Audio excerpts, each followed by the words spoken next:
자, 여러분 반갑습니다. 방준희 선생님입니다. 자, 오늘 말씀드릴 것은 나는 왜 문학을 못하는가입니다. 자, 유연평이 얼마 남지 않았는데요. 여러분이 조금은 바뀐 수능 체계에 대해서 조금은 생각해 볼 필요가 있습니다.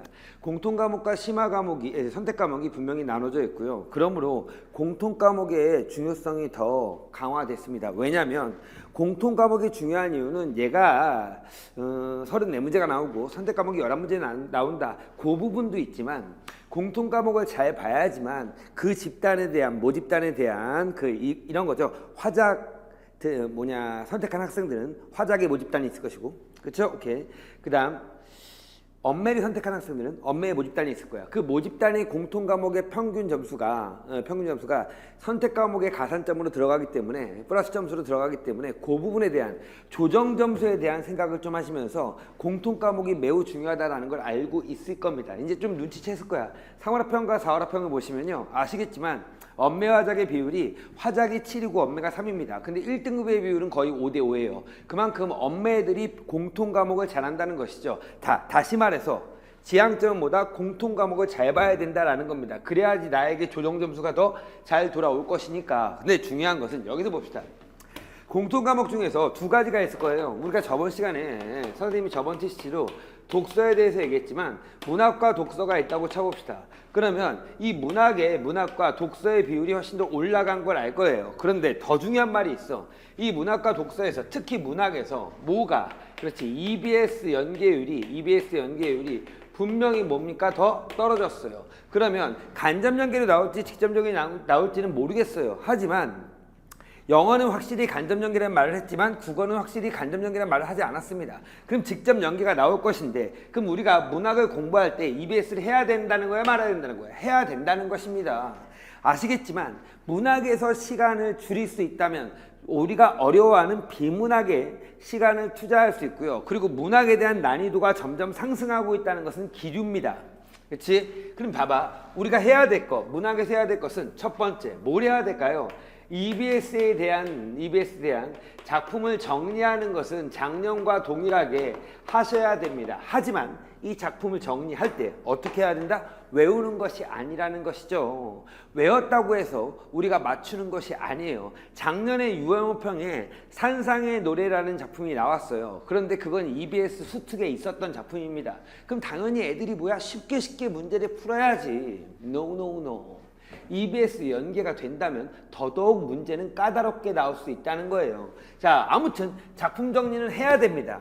해야 되고요. 왜 유리하니까. 두 번째 뭐냐면, 여러분이 문학에서 기출문제를 갖고 공부를 해야 된다는 것은 당연히 알고 있어요. 그런데 이 기출문제는 그냥 풀기만 해. 막 푼 다음에 채점하고, 아하 그렇구나. 그리고 그 작품에 대한 주제를 써보고 그 작품의 표현기법을 다 정리해보고, 이게 끝이 아니라 가장 중요한 것은 기출을 공부할 때는 뭘 하셔야 되냐면, 지문이 있고 여기 정답선지가 있고 오답선지가 있다고 쳐봅시다. 이 정답선지와 이 지문과의 관계, 무슨 관계? 그렇지, 이 지문에서 정답선지의 근거를 끄집어 와야 되잖아. 그 끄집어 올 때 문맥적 근거를 끄집어 와야 된다는 거지.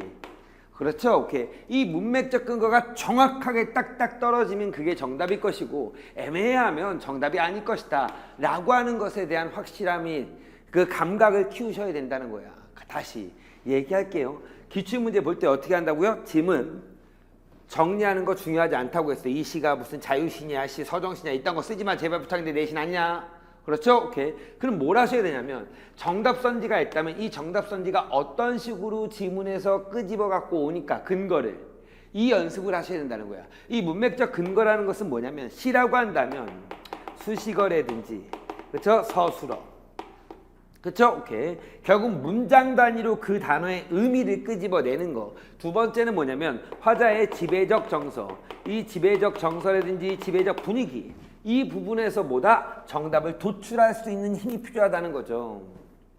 만약에 문장에서 도출할 수 없다면 지배적 정서로 도출하라 라고 하는 대원리를 갖고 기출문제를 푸셔야 된다는 말입니다. 이해 가셨죠? 그 다음 한 가지 더, 뭐가 필요하냐면요, 소설에서는 당연히 인물의 상황과 심리, 이 중심으로 내용을 파악하셔야 된다는 것입니다. 봐봐요. 선생님이 말했지만 EBS 작품 정리 중요하다고 했어. 선생님도 EBS 강의를 다 했고요. 근데 문제는 뭐냐면 애들이 그것만 하면 절대로 안 되고요. 이거 해설지 보면서 아 이게 이렇게 해서 정답이구나 이걸 살지 말고 여러분이 뭐야 지문에서 끄집어내는 훈련을 반복적으로 하셔야 돼. 그래서 선생님은요 어떤 학생이 기출문제 갖고 왔어요. 근데 기출문제가 선생님이 다 기억나진 않을 거 아니야. 그렇죠? 그래서 뭐냐면 딱 봤을 때 어떤 거를 갖고 오더라도 선생님은 뭐 하냐면 그렇지 해결해 줄 수가 있습니다. 왜 해결해 줄 수가 있을까요? 그렇지 우리는 문맥적으로 근거를 잡는 훈련이 잘 되어 있으니까. 자, 요게 이제 아까도 말씀드렸지만 뭐냐면 산상의 노래라는 작품이에요. 산상의 노래라는 작품입니다. 요게 작년에 수능 특강에 나왔던 거고 유형평이 나왔는데 박살이 났어. 그렇죠. 정답률이 뭐 50%도 안 되는 그런 식의 문제가 됐습니다. 도대체 문제는 뭐라고 되어 있냐면 A와 B를 이해한 내용으로 적절하지 않은 것이라는 단순한 문제입니다. 근데 도대체 왜 그렇게 틀렸는지 라는 것들 정확하게 잡아볼 건데요. 한번 가봅시다. A와 B에 대한 이해입니다. 자, C를 읽을 때는 제일 먼저 뭐야? 산상의 노래 제목을 보고요. 보기를 본 다음에 보기가 없으면 뭐다? 그냥 문맥적으로 따지면 돼. 봐. 높으디 높은 산마루 낡은 고목에 못 박힌 듯 기대어. 자, 못 박힌 듯 기대어 있대요. 그렇죠? 분위기 별로 안 좋아요. 내 홀로 긴 밤을 무엇을 간구하며 울어왔는가 밑줄. 근데 뭐야? 홀로야. 됐죠? 오케이. 자, 그럼 나는 뭐합니까 지금? 그렇지. 낡은 고목에 기대고 있습니다. 그러면서 무엇을 뭔가 갈구하는 느낌이죠. 간구는 갈구하다 뭐 이런. 그러면서 울어왔대요. 자, 제발 부탁인데 예전에 작년에 이렇게 공부한 애가 있어요. 이 무엇은 광복이란다. 이런 식으로 따지면 안 돼. 우린 내신이 아니니까. 그럼 어떻게 해야 돼요? 문맥적으로 가야 돼요. 그럼 이 무엇의 의미가 뭐냐라고 한다면 물론 이거를 지금 읽은 건 아니야. 왜냐면 1번 선지가 문제가 되기 때문에 얘기하는 거 문제예요. 잘 봐. 울어왔대요. 울면서 뭐 하는 거야? 갈구하는 거야. 못 박힌 듯 기대어서. 그렇죠? 홀로 이 밤이야. 밤은 당연히 내가 못 박혀서 기대고 있는 밤이니까 되게 힘들고 괴로운 시련의 시간이겠죠.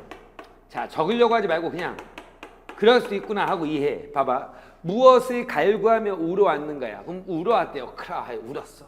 그럼 이 무엇의 의미라는 것은 뭘까? 자, 그래. 시련의 시간에서 홀로 그대로 가볼게. 홀로 울면서 갈구하는 것 이렇게 잡으셔야 된다는 거지. 요 힘을 길러야 돼. 할 수 있겠니? 다시 가볼게요. 뭐라고요? 이 무엇이라는 것은 못 박힌 듯 힘든 상황이야. 밤에서 울면서 홀로 갈구하는 것이다. 이 관점 잘 봐봐. 그런데 밑에를 보니까 뭐라고 돼 있냐면 B를 가볼게요. B. 분위기가 바뀌었다는 게 느껴져요. 분위기가 바뀌었다는 게 정확하게 느껴져야 돼. 봐. 여기 높으디 높은 산마루 맑은 바람 속에 낡은 고목이 아니고 맑은 바람이에요. 분위기가 좋아졌어요. 옷자락을 날리며 내 홀로 서서 무엇을 기다리면 노래하는가. 물론 중간에 시를 읽다 보면 어떤 거예요? 즐겁다 이런 말도 나오고요. 그렇죠? 자, 뭐 오래 잊었던 피리 가락도 뭐 듣게 되고요. 향기로운 뭐 이런 말도 나오고요. 아무튼 분위기가 좋아졌어요. 그런데 봐봐. 맑은 바람 속에 옷자락을 날리면 내 홀로. 자, 맑은 바람 속에 옷자락을 날린다는 것은 뭘까? 실현의 공간이 아니고 왠지 긍정적 느낌이에요. 내 홀로 서서 무엇에 기다리면 노래하고 있습니다. 그럼 무엇의 의미는 뭐다? 그렇죠. 긍정적 시간에, 긍정적 상황에서 노래하면서 기다리는 것이죠. 그렇죠. 이렇게 되죠. 이해 가셨어요? 그럼 맨 처음에 1연에 있는 무엇과 이 마지막에 있는 무엇은 같을까 다를까? 다를 가능성이 높겠지. 그렇지. 부정적 상황에서 갈구하는 것과 긍정적 상황에서 기다리는 것은 다를 거 아니야. 이렇게 풀면 된다고. 근데 애들은 뭐 무엇을 뭐 해방 후에 무엇이 조화로운 뭐 우리 민족의 모습 이렇게 하면 안 된다고. 알았죠? 어떤 작품이 나올지 모르니까 저는 이거를 가르치고 싶어요. 그래서 1번 봐봐. 높으디 높은 산마루에서 하다가 울게 한 문제가 뭔지는 모르겠지만 울게 한 거니까 부정적인 거죠. 아니면 어떤 무엇이 오지 않았기 때문에 무엇에 갈구한다고 했으니까 오지 않은 것이야. 아무튼 이런 울기한 문제는 여기 높으디 높은 산마루에서 기다림의 대상은 아까 무엇이겠지. 그렇죠. 아무튼 무엇을 갈구하기 위해서 울었다라고 한다면 이것도 무엇이라고 볼 수 있어. 아무튼 상황과 배경이 완전히 달라졌기 때문에 두 개는 같은 대상이 아니다라고 말할 수 있는 거죠. 이해가죠? 근데 3번에 가볼게요. 자, 4번 가볼까? 4번? 나머지 거 너무 쉬워요. 4번은 보시면 A의 무엇이 B의 무엇으로 이행하는 과정에서 나래를 떨던 샛별과 향기로운 쌀이 쓰는 화자가 지향점으로 이렇게 나오고 있다. 지향점 뭐야? 내가 추구하는 것이지. 그렇죠? 오케이. 자, 그럼 가봅시다. 뭐라고 돼 있냐면 자, 여기 보자. 자, 이제 눈 감아도 오히려 꽃다운 하늘에 꽃다운 하늘 좋은 거 같네요. 내 영혼의 촛불로 어둠 속에 나래 떨던 샛별아, 어둠 속에 나래 떨던 샛별이야, 숨으라라고 했어. 그럼 어둠 속에 나래 떨던 샛별의 의미는 뭘까? 내가 숨었으면 좋겠는 것, 이렇게 되는 거지. 그럼 숨었으면 좋겠는 것이니까 당연히 화자가 지향한다라는 건 말이 안 되지. 그렇죠? 밑에 와봐. 또 뭐라고 돼 있냐면 이렇게 돼 있어. 새들이 즐거이 구름 끝에 노래 부르고 사슴과 토끼는 한 포기 향기로운 쌀이 쓰는 사양하라. 사양하라 뭐야? 사양합니다. 거절합니다라는 거지. 그러면 향기로운 쌀이 쓰도 당연히 뭐야? 사슴과 토끼가 사양했으면 좋겠는 것, 이렇게 의미를 잡으시라고. 다시 뭐로? 문장에서 문맥으로. 알았죠? 오케이. 그럼 당연히 4번 선지 봐봐. 보면 자, 나래 떨던 샛별과 향기로운 쌀이 쓰는 화자의 지향점으로서의 기억은 말이 안 되죠. 숨었으면 좋겠는 것, 사양했으면 좋겠는 것, 이렇게 되니까 지향점이란 것은 완전 반대 단어가 나왔잖아. 맞힐 수 있다고. 알았죠? 제가 장담하건대 문맥적 의미만 끄집어내는 것만 잘 연습이 돼 있다면 문학이라는 영역은 충분히 맞힐 수 있어요. 왜? 문학은 감상이야. 감상이라는 것은 우리가 만약에 40만 명의 수험생이 있다면 40만 명이 다 달라야 돼. 그렇죠? 우리가 영화를 보고 드라마를 보더라도 다 다르게 느끼잖아. 그런데 어떻게 정답을 찾아? 정답은 그래서 뭐야? 확실해야 돼. 그 확실한 정답을 끊임없이 추구하고 기출문제에서 확실한 정답이 이런 부분에서 나왔구나라는 것을 여러분이 기출문제 통해 연습하잖아? 그럼 뭐야? 어떤 문학작품이 나오더라도 평가원의 관점의 문제는 다 맞힐 수 있다. 저는 이 얘기를 꼭 해주고 싶었어요. 네, 선생님도 EBS 여기 보여줄까요? EBS 교재 여기 있어. 이렇게 두꺼워요. EBS 교재 이렇게 강의를 하고 이렇게 하지만 이 EBS를 외우는 것만으로 끝나지면 안 되고, 특히 고3들 제발 부탁인데 외우려고 하지 말라고요. 내신 틱한 것에 많이 함몰돼 있어서 내신 공부만 하고 선생님 이거요 주제가 뭐예요? 맨날 물어봐요. 주제 몰라도 돼. 이해 가셨죠? 저는 꼭 그 얘기를 해주고 싶었습니다. 6월 모평 얼마 남지 않았습니다. 여러분이 다시 한번 기출문제집을 쭉 펴셔갖고 뭐한다? 그렇지. 여러분이 가장 약한 부분을 뭐한다? 문맥적 근거를 통해서 끄집어내는, 정답을 끄집어내는 훈련을 하셨으면 좋겠습니다.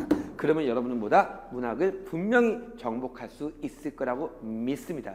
선생님도 여러분이 문학을 정복할 수 있도록 문학 종결자 이런 강의를 통해서 열심히 더 노력하고, 고난도 문학 완성 이런 강의도 있어요. 거기를 통해서도 이 문맥적 근거를 끄집어낼 수 있는 훈련을 끊임없이 가르쳐 드리도록 하겠습니다. 선생님 수업 시간에 뵙겠습니다. 안녕.